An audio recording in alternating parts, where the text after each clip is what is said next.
Porque muita gente pensa assim, nossa, mas eu não quero aprender sobre ingrediente, vou ter que aprender para toda a receita? Não. O açúcar, você usa o mesmo açúcar para todas as receitas?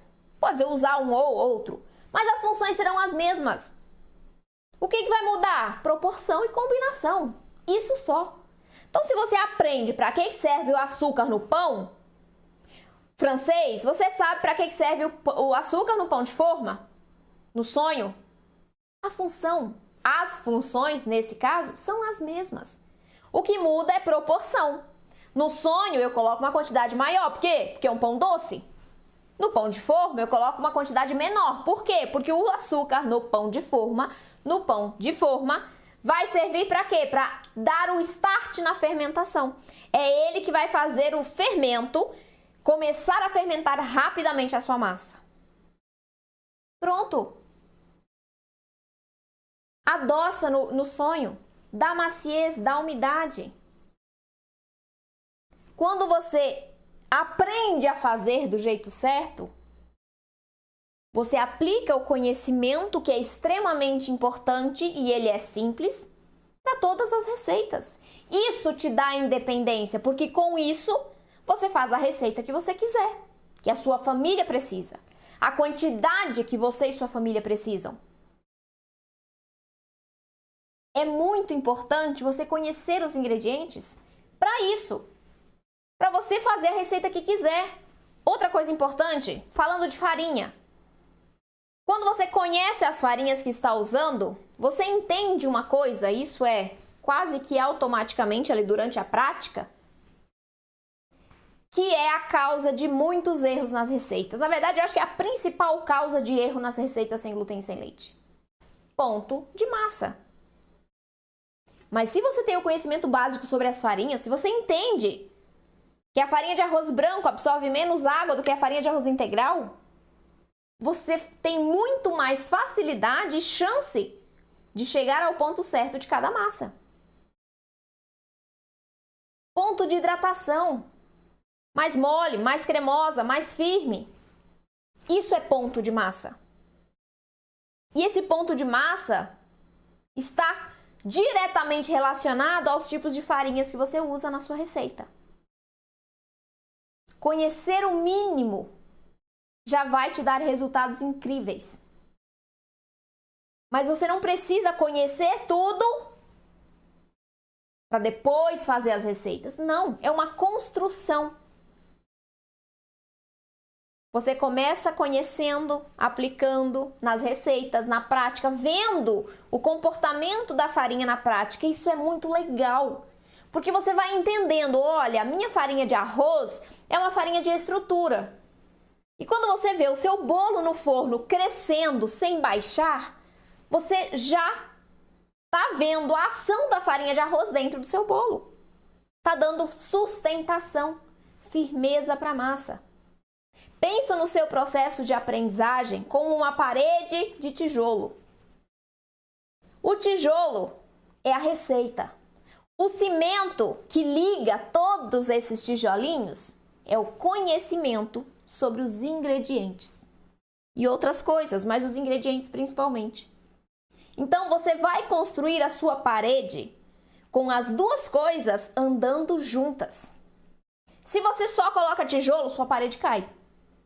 Se você só coloca cimento, não tem sustentação, sua parede cai.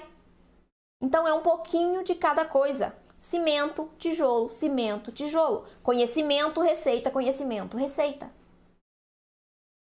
A mágica disso é que você vai aprendendo aos poucos e quando você executa uma receita com um pouquinho de conhecimento que você já tem sobre os ingredientes, você já vai conseguir identificar essas ações dos ingredientes dentro de cada receita.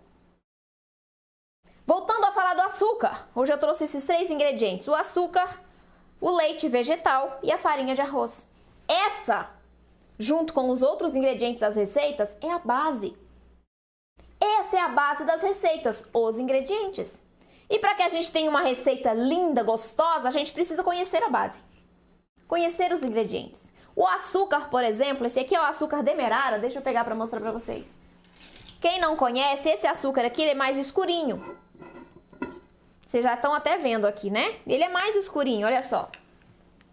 Esse aqui é um açúcar, é o segundo açúcar mais bruto a partir da cana-de-açúcar. O primeiro é o açúcar mascavo, que é mais marrom, né? Tem um sabor mais pronunciado, é mais úmido, mas é maravilhoso para a gente usar.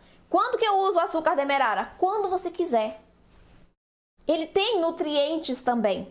O açúcar branco, açúcar cristal, refinado, ele não tem nutriente nenhum. Então, se você puder não usá-lo, melhor.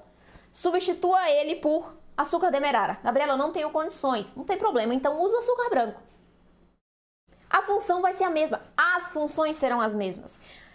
Meu açúcar tem como função dar estrutura para a massa, sustentação.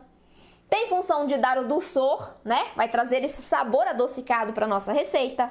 Vai trazer maciez, vai trazer umidade. Por que que o açúcar traz umidade? Ou de que maneira o açúcar traz umidade? Aqui, vou abrir de novo.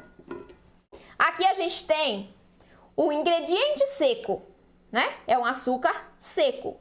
Mas olha a mágica disso aqui dentro da receita. Sabe o que vai acontecer com esse açúcar dentro da sua massa de bolo? Ele vai derreter. A partir do momento que os meus grânulos de açúcar derretem dentro da minha massa, eu tenho uma calda de açúcar. E essa calda vai ajudar na umidade e na maciez.